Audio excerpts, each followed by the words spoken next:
বেলচৰ আৰক্ষীৰ জালত তিনিজনীয়া দুধৰ্ষ ডকাইতৰ দল গ্ৰেপ্তাৰ পাপুলি আহমেদ লতিফ হুছেইন আৰু সুনীল ৰাজবংশী নামৰ তিনিটা দুধৰ্ষ ডকাইত ৩১ মেৰ নিশা নলবাৰীৰ পল্লা ৰোডত সংঘটিত কৰিছিল ডকাইতি কাণ্ড পিষ্টল দেখুৱাই যুৱকৰ পৰা লুটিছিল স্কুটি আৰু নগদ ধন ডকাইতৰ দলটোৰ পৰা আৰক্ষীয়ে জব্দ কৰিছে স্কুটিখন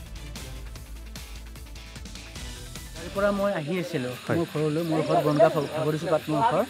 দুজন ল'ৰা নলবাৰীৰ পৰা আহি আছিল মই ঘৰৰ পৰা আহি আছিলোঁ এদিকে মোক ইয়াতে মিডিল চকত এইখিনি জেগাত তাৰমানে মোক সন্মুখত আগবাঢ়ি ধৰি পেলাই পিষ্টল দেখুৱাই পেলাই তাৰমানে মোক ৰক ৰক বুলি পেলাই তাৰমানে মোক আগবাঢ়ি ধৰিছে ধৰি পেলাই মোক তাৰমানে পেলাই দিছে দি পেলাই সি কি কৰিছে মানে কি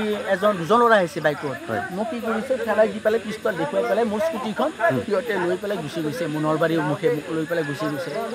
আৰু মই যোৱাৰ লগে লগে মই ৰাখিব খুজিছিলোঁ মই নোৱাৰিলোঁ মই ৰাস্তাত পৰি গৈছোঁ মই নোৱাৰিলোঁ সিহঁতে বেয়াকৈ গুচি গৈছে আপুনি নলবাৰীৰ পৰা আহি আছে মই নলবাৰীৰ পৰা আহি আছিলোঁ মই গোপাল বজাৰৰ পৰা মই